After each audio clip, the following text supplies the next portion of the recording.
Hai Bapak Ibu yang berbahagia, berjumpa kembali dengan saya Dr. Andri, spesialis kedokteran jiwa dari Rumah Sakit Omni Alam Sutra Tangerang.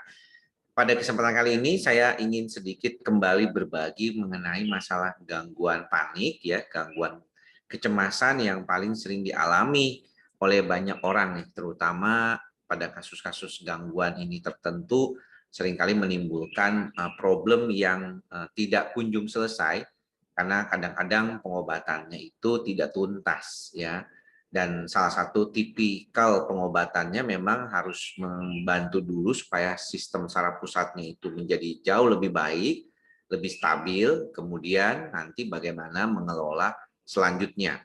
Nah, banyak pertanyaan adalah kalau misalnya masih pengobatan, kadang-kadang panic attack-nya itu sering kambuh dan menimbulkan kekhawatiran yang luar biasa yang membuat orang itu jadi takut kalau misalnya sampai nanti kenapa-napa. Dan banyak di antaranya menanyakan apakah saya perlu untuk datang ke dokter atau ke IGD lebih tepatnya karena khawatir banget kalau nanti jantungnya kenapa-napa, atau saya bisa melakukan sesuatu yang membuat saya jauh lebih baik.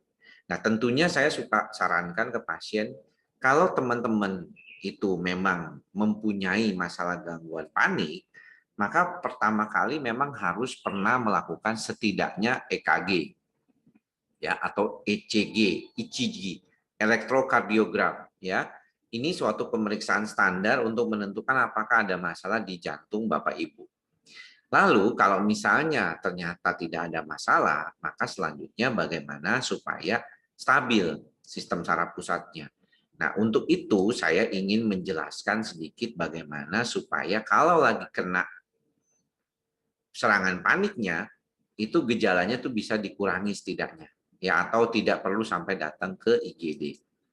Nah, ini nih, apa yang harus dipikirkan kalau misalnya serangan paniknya itu datang.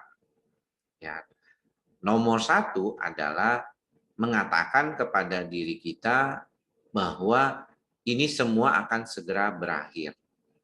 Ya, jadi serangan panik ini memang tidak nyaman, tapi biasanya berlangsung 10 sampai 15 menit saja.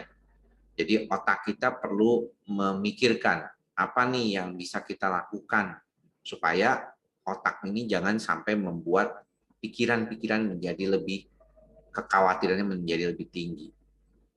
Ya, ini yang paling utama. Yang kedua adalah sebenarnya kita harus yakinkan kepada diri kita bahwa ini tidak akan membuat saya mati. Ya, nah, saya pause dulu karena ada sholat ya.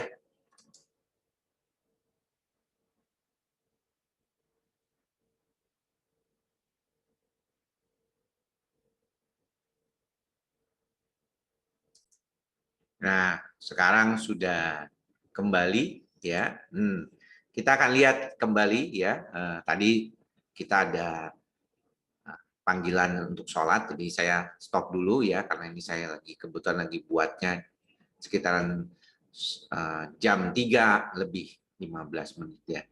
Nah, ini tidak akan membuat saya mati. Jadi takut mati ini adalah sesuatu yang paling sering dialami saat serangan panik ya. Karena pada dasarnya orang yang mengalami serangan panik itu memang kekhawatirannya adalah kekhawatiran akan mati ya.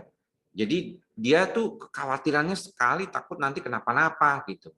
Padahal serangan panik ini hanyalah sesaat dan merupakan reaksi yang berlebihan dari otak kita, terutama di sistem amigdala kita yang terlalu aktif. Sehingga kalau demikian perlu juga kita menjelaskan menggunakan pikiran positif selanjutnya yaitu saya bisa mengatasinya. I am safe. Saya baik-baik saja. Saya bisa mengatasi kondisi ini. Ini penting ya.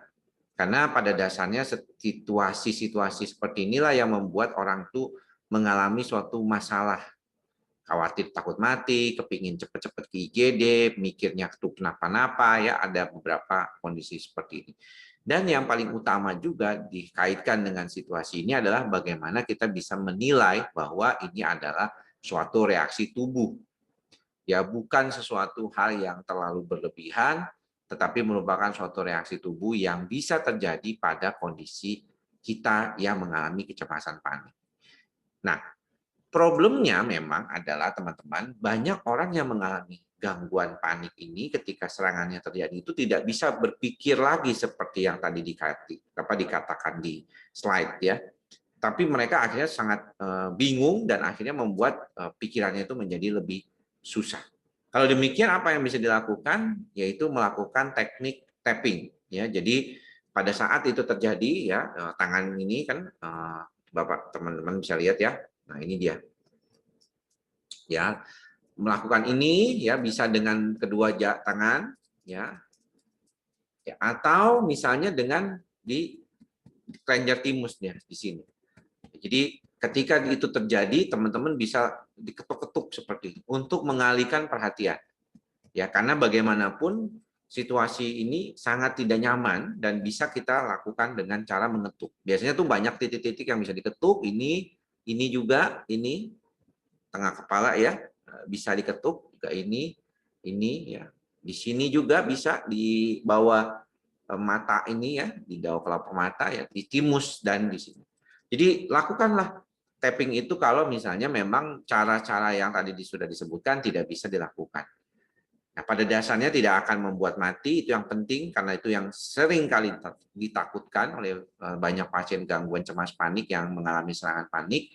Dan satu lagi ini akan segera berakhir karena ini memang suatu reaksi dari sistem saraf pusat otonom yang terlalu berlebihan. Maka itu tetap kita harus menjaga diri kita dengan baik, kemampuan kita untuk mengelola pikiran dan perasaan kita dengan menerapkan mantra ikhlas, sabar, dan sadar secara benar-benar, secara penuh, secara sadar, menyadari sepenuhnya bahwa ini adalah sesuatu hal yang bisa kita bantu.